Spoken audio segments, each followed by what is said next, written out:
દેશભરમાં સીબીએસઈ બોર્ડનું પરિણામ જાહેર થઈ ગયું છે, ત્યારે દિલ્હી વર્લ્ડ પબ્લિક સ્કૂલનું ધોરણ 10 અને 12 સીબીએસઈ બોર્ડનું પરિણામ ઉત્કૃષ્ટ રહ્યું છે। દેશભરમાંથી સીબીએસઈ બોર્ડનું પરિણામ 88% રહ્યું છે, ત્યારે દિલ્હી વર્લ્ડ પબ્લિક સ્કૂલના પ્રિન્સિપાલ રાજીવ રંजने સીબીએસઈ બોર્ડ પરિણામ વિશે વધુ माहिती આપી હતી। मैं Rajiv Ranjan, principal Delhi world public school Rajkot. पूरे इंडिया में कल 10th एंड 12th स्कूल का सीबीएसई का रिज़ल्ट आया। 10th का आया, पहले 12th का आया, उसके बाद 10th का आया। पूरे इंडिया में बहुत ही अच्छा रिज़ल्ट रहा। अजमेर रीजन में हम लोग आते हैं। अजमेर रीजन ने बहुत अच्छा किया है।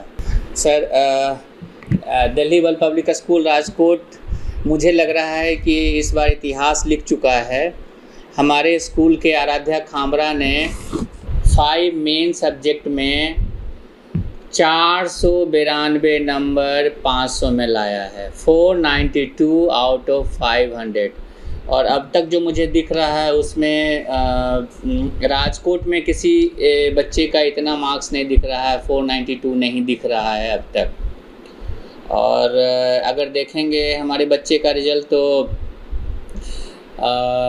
इंग्लिश में 97, हिंदी में 99, मैथ में 99, साइंस में 98, सोशल साइंस में 99, इंफॉर्मेशन टेक्नोलॉजी में 99 बच्चे लाए हैं। सर, हर बच्चे को एटलीस्ट सेल्फ स्टडी 2 घंटा घर पे करना ही चाहिए। और 365 दिन में 350 दिन अगर कोई बच्चा सिर्फ 2 घंटा मेहनत करता है, सेल्फ स्टडी करता है अपने घर में, तो वो सीबीएसई में 90+ ला सकता है। सर, हम लोग जो टेस्ट करवाते हैं, हमारे यहाँ मंडे टेस्ट होता है, चैप्टर वाइज टेस्ट होता है, टर्म टेस्ट होता है। बहुत सारे टेस्ट हम करवाते हैं जो सीबीएसई के नॉर्म्स के अकॉर्डिंग होता है, जैसे हाफ ईयरली एनुअल एग्जामिनेशन है। और हम लोग अप्रैल महीने से ही, डे 1 से ही बच्चों को, हर बच्चे को आइडेंटिफाई करते हैं कि कौन सा बच्चा किस सब्जेक्ट में कमज़ोर है, और अप्रैल से ही पूरे साल की तैयारी करते हैं। उस बच्चे पे प्रॉपर्ली फोकस करते हैं कि किसी का हिंदी अगर वीक है तो हम हिंदी की तैयारी करवाते हैं, मैथ अगर वीक है तो मैथ में उसको सपोर्ट करते हैं, हमारे टीचर करते हैं। और इससे मुझे लगता है कि राजकोट में इस बार इतिहास बन गया है। सर, ये बहुत बड़ा समस्या है, बड़ी समस्या है कि बच्चे पूछना चाहते हैं क्वेश्चन लेकिन पूछ नहीं पाते हैं।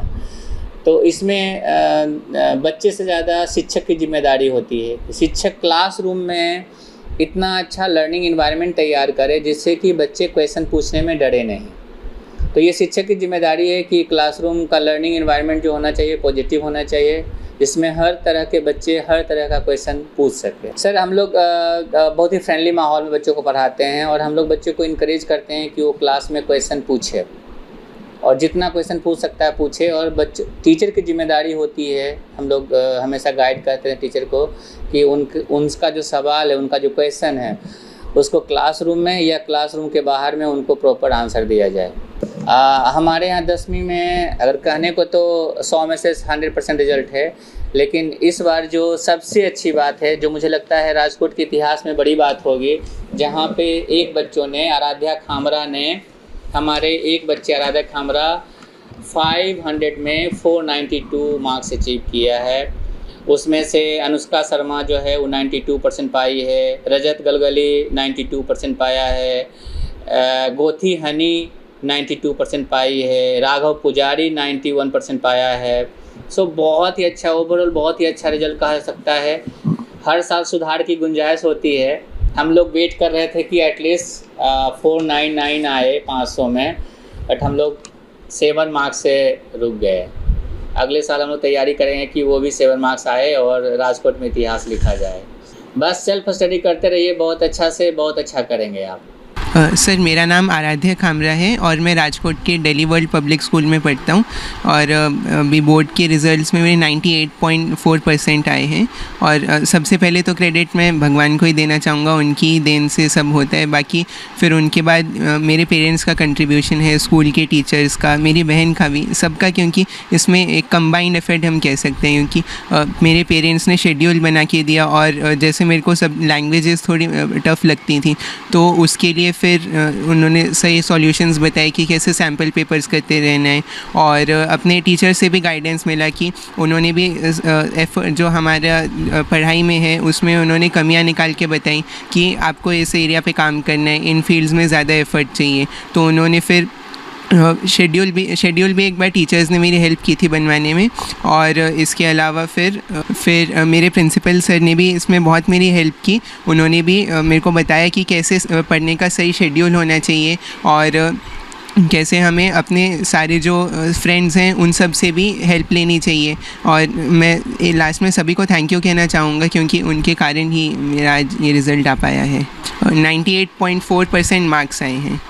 एक्चुअली सुबह स्कूल जाने के बाद फिर घर पे आके सेल्फ स्टडी का ही टाइम मिल पाता है, तो उसके लिए फिर मैंने शेड्यूल ऐसे बनाया था कि वीक में मेरे को इतने सब्जेक्ट्स करने हैं, हर दिन हर सब्जेक्ट के लिए एक एक दिन फिक्स किया था, और सैटरडे संडे को सैम्पल पेपर्स के लिए टाइम भी निकाला था। स्कूल में उन्होंने एक तो सिलेबस जल्दी स्टार्ट करवाया था जिससे मेरे को बहुत हेल्प मिली थी, और लास्ट टाइम जो प्री बोर्ड टेस्ट सीरीज़ कराई थी उन्होंने तो वो 2 से 3 बार कराई थी, जिससे बहुत हेल्प मिली थी, और टीचर्स ने भी डाउट क्लियर करने में मेरा बहुत गाइडेंस दिया था। फैमिली में मेरे मम्मी पापा ने बहुत हेल्प की थी, क्योंकि उन्होंने शेड्यूल बना के दिया था, और वो मुझे कहते थे कि बोर्ड्स का ज़्यादा प्रेशर लेना नहीं चाहिए और खेलने के लिए भी टाइम निकालना चाहिए, क्योंकि मैंने देखा था मेरे बहुत फ्रेंड्स भी इस स्ट्रेस में आ गए थे कि बोर्ड्स के हमारे रिज़ल्ट कैसे आएंगे। लेकिन क्योंकि मेरे को फ्री टाइम मिल पाता था घर पे, इसलिए मेरे को ज़्यादा प्रॉब्लम नहीं हुई थी फिर पढ़ने में।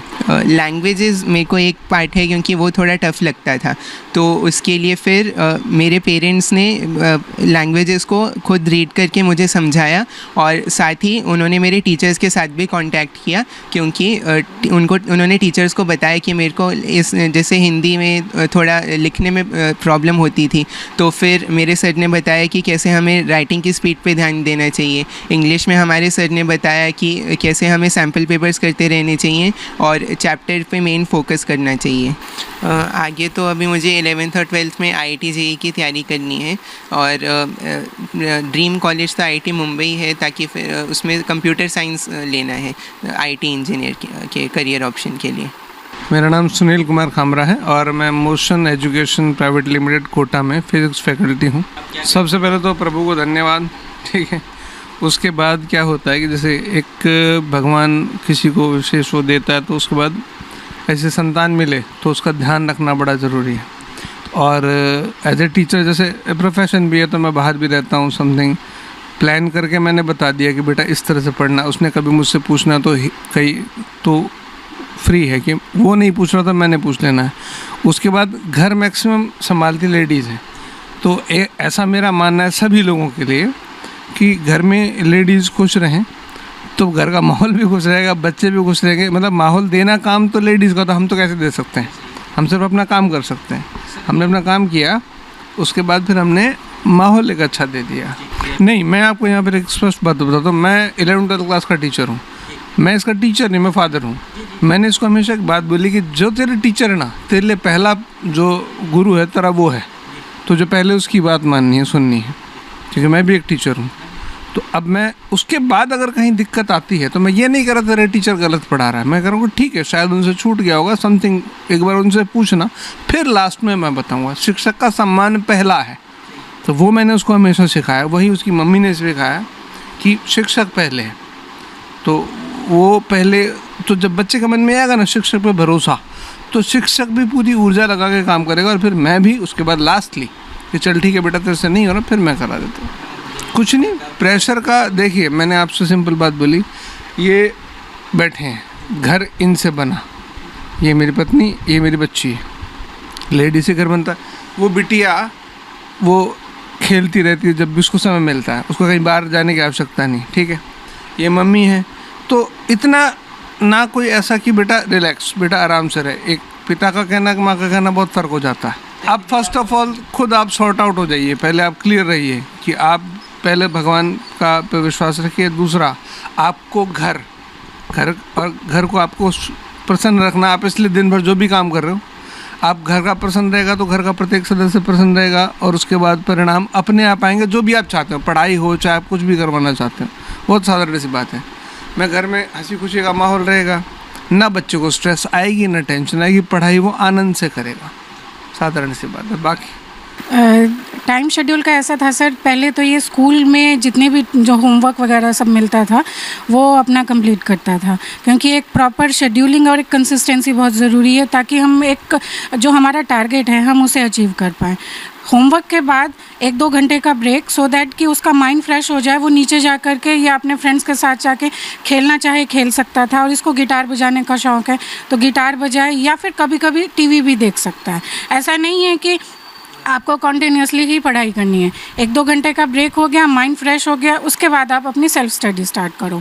वो भी ऐसा नहीं होगा कि आप 9 बजे पढ़ने बैठे हो तो रात के 1-2 बजे तक पढ़ रहे हैं, ऐसा नहीं, क्योंकि हमें एक साउंड स्लीप की भी ज़रूरत है। तो 12 बजे तक पढ़े, फिर एक प्रॉपर सा बुक साइड में रख कर के सो जाओ, सुबह उठो, उसके बाद से फिर एक फ्रेश माइंड जब होगा तब आप एक प्रॉपर जो हमें स्टडी की ज़रूरत है वो हम कर पाते हैं।